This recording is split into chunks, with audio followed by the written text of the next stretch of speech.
Thank you. So I like this topic. It's quite interesting. Will broadcast and print media matter? If you really want to know, the short answer is yes, it will. But it will come with a lot of riders. Everything will occupy some niche somewhere in the foreseeable future. That's the way I look at it. And why I say in foreseeable future is until all the problems with digital are taken care of. And here I'm referring more to news than just the other things that are consumed. So what is it that you normally have in mind when you look at news or even other content? You look at credibility, what to believe, to trust. And if you really look at it, consumers themselves are in a way responsible for this situation. All of them want immediate info, they want real-time info. And the pressure to deliver all this forces a lot of people to share half-baked info. And because there is a clamor to have real-time info, a lot of people get into it with devious design, and the content is mischievous intentionally at times. As an old school media person who has always believed in in-depth and well-researched content, it's still in my own life. But to produce content that is well-researched, has been, you have in-depth, yes? Can you hear me? Yeah, we can hear you. Okay. So to get content which has been researched and everything, it needs a lot of investment. And the sad fact is that almost no Indian media house wants to invest in such things. And the reason is simple. Without actually investing in such things, media houses seem to be making more money than a lot of other organizations which invest in such things. Sharing snacky content, as we call it, is easier and cheaper. And thanks to the rapid falling concentration span of the majority of consumers, it sells to. But that brings us back to the issue of credibility. The fact is that too much is being written online with almost no control. But with that comes the slightly better point of the discerning consumers are now increasingly realizing that there is context to information that can be trusted.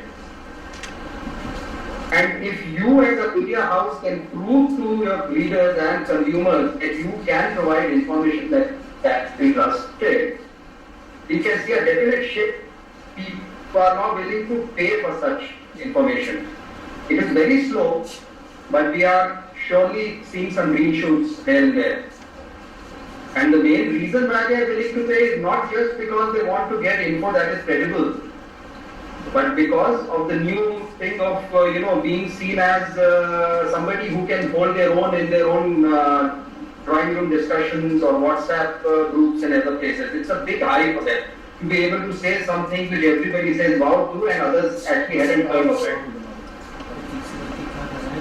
So as I said, each has its place and we'll hold on to it for a while.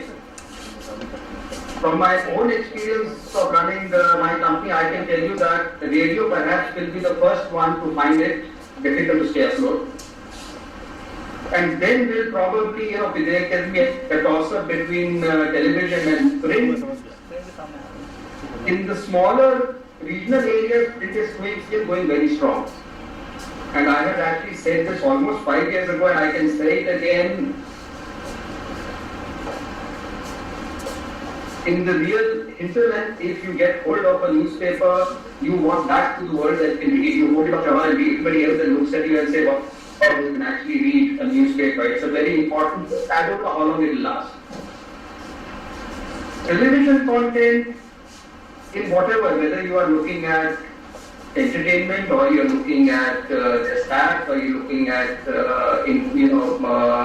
exchange of messages or emails and everything. I'm not coming to entertainment, I said for the alone. That too will change very, very rapidly, and by that I mean the manner in which we currently consume television content via DTH cable networks.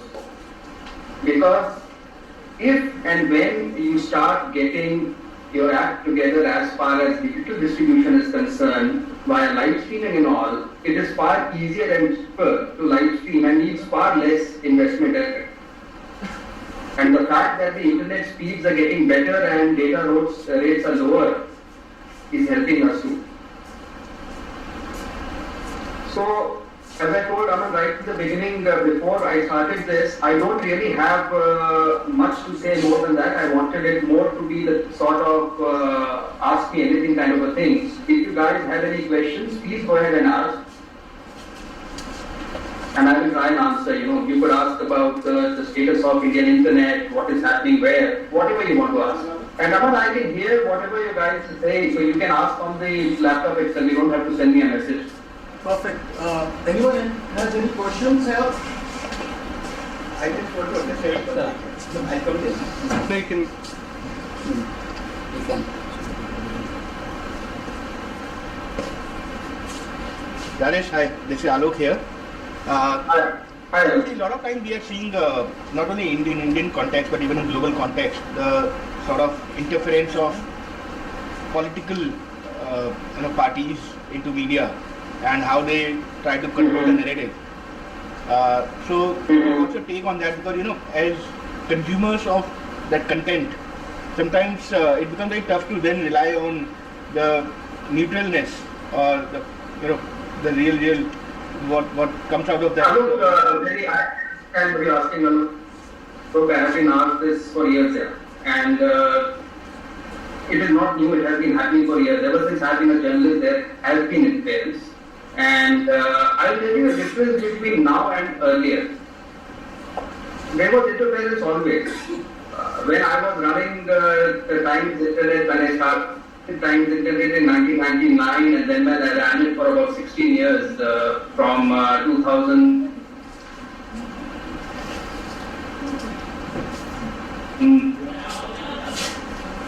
The amount of interference is always there. How you handle it will depend on how confident you are of what you are doing. The difference between now and say 10 years ago is that earlier there was just one side to every story, and the other side would never react to anything. What has happened in the past 8-10 years is that now there are two sides to each story. And while earlier one side was decidedly stronger and more proactive and assertive, the other side never really stood up and said anything. Now the other side has also started reacting and standing up to them. Okay, it's almost like how India is being seen worldwide. Earlier it was seen as a you in the eye and say we will not accept this. So this is what is happening between the two sets of media groups in the country. Groups, when I say, I'm not talking about Times and HP and all. I'm talking two sets of people, the kind of people who are there in the media. Okay, one earlier group which had never been used to being challenged earlier is getting challenged all the time. So because of that, the narrative from both sides has been built more and more these days that there is more interference. They don't let us do what we want to do. There was interference at all times. It all depends on how you always look at it, I'm just looking at, for example, have I ever been called to take off a story because it is anti a very, very big politician or a power politician? Yes. I won't name it, but it happened in 2011. I had to take it off because there was pressure. Has it happened since 2014, since the government came in? Yes. Did I take it off? No. Did I ever any reputation? Yes. I was denied access to certain things because of that, but it was off after some time. So what I'm saying is, interference has always been there. It all depends on which side of the narrative are you willing to believe. Whether, I'm actually under more pressure now or earlier. I think the pressure was always there. It always depended on how you handle it. Does that answer you? Because, it's too political otherwise. Yeah. Exactly. Hello? Are you okay with that? Yeah. Yeah, thanks. Hi Rajesh, my name is Anoop. I am a friend of Aman, and thank you for building the other question. I think one of the key things, the future is that this is the future. You are sitting somewhere else and engaging. So I think just your presence has done that, and I think very valid question by him on the truth plus transparency. So one of the key challenge we as communicators and of course as consumers feel is that today, to a larger extent, it is the, in one way, if I say, the medium has again started controlling the message, which is for different reasons. It could be technology, or maybe how the new forms of technology, the AI algorithms, etc. are working. So the key question is that in this age now, when the technology is taking so much of stage, is the medium going to be the message, or are we losing out on the human side? So I think I stated in the short, message that I gave that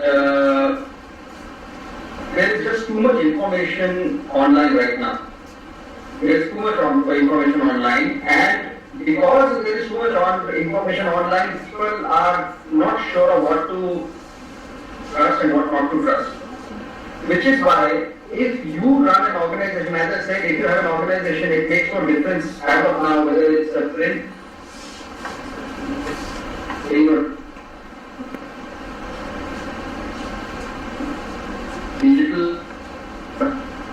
television, but you will never publish or share things which can be verified.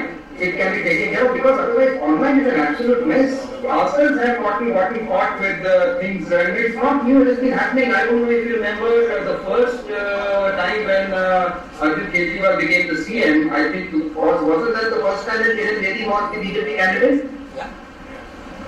I think it was, right? So at that time, 3 or 4 days before the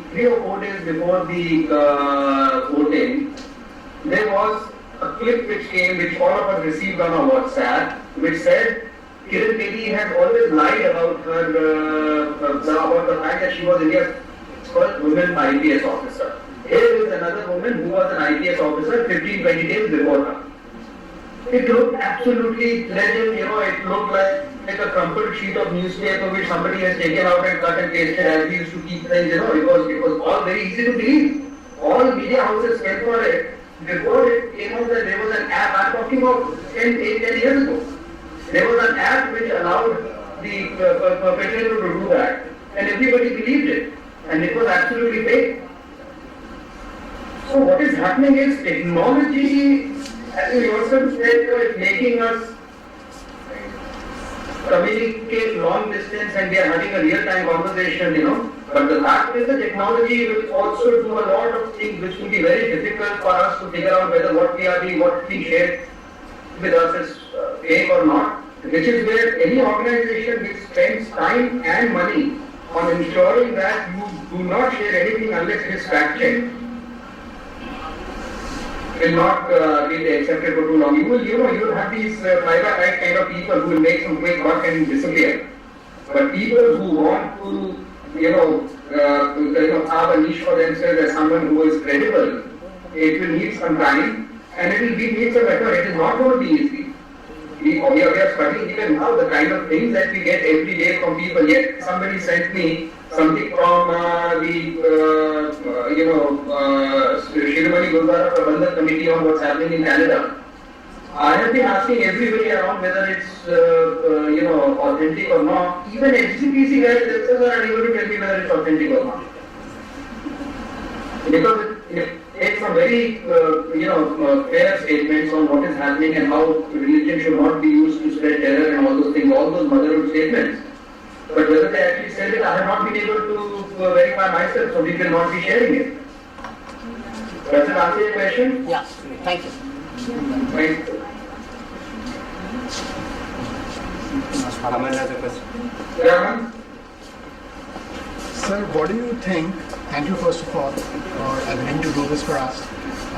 So my question is, what do you think? Where did print and electronic, lost kind of its lion's share of the media universe?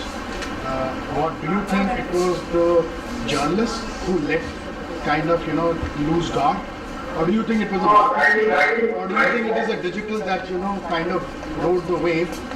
And despite, we all talk about they don't have credibility enough, or there are challenges on that, they have started to become very significant and dominating. So what's your view on that? So the reason is very, very simple. It is this device which is made the difference. The ability to see, read, watch what you want, where you want, while you are traveling, with high-speed data which is affordable, almost the cheapest in the world. In fact, if I have to give credit, I will give credit to Reliance Jio for making this transformation in this country. This device is the reason why everything else will go down, because you just look at it yourself. How many of you actually have a television at home and you're watching it all the time? It's not a good thing. People used to sit together and watch TV. Now you will see 5 people in the house with 5 different screens in front of them watching whatever they want to watch. Isn't that happening all the time? Right. So this device, along with the high speed that you are saying, but still people who want to get hold of a newspaper, but the number is going down very, very rapidly. And if you go and speak to people outside in the print media or the distribution guys, they'll tell you that even the distribution figure that we are claiming is not the real distribution figure, because that's the print order. Whether the distributor is actually picking it up, and after that, how many people are actually getting the newspaper. There are people who I know who are getting newspapers at home, but they don't even open those newspapers. It just lies in a fold with them and goes into rugby the next morning. So as I said, the reason for that is this. Even this might change after some time, I don't know. Because you already see that people initially used to watch clips on their phones in silent mode, so people started putting supers on them so that they can read what is happening, because they were traveling in the metros. After downloading everything, then people started getting more and more AirPods and earphones. The voice started coming in. Then you realize a lot of people were not very happy with they don't want to look at the discussion happening, they want to hear it. So they put it in their pocket and would listen to it. Then the concept of podcasts came in. And we don't have to use so much bandwidth to give videos when people don't want to see it. Let us actually do better quality of audio. It consumes less bandwidth than a video. And the person can listen to it for 1.5 hours while he's driving, or he's on his jog, or on his treadmill in the morning. You go to a gymnasium, you will find more and more people with their AirPods and listening to some interesting podcast rather than watching a television screen in front which is shown on ESPN or MTV. Does that answer, Aman? Yes, sir. I think thank you so very much for doing this for us, and I'll meet you in person, sir, when you're here. There's a little memento that I'll give it to you. Sure. When you are back in Gurgaon. Thank you so much, and congratulations once again to you, and thank you everyone for joining with me online. Bye bye.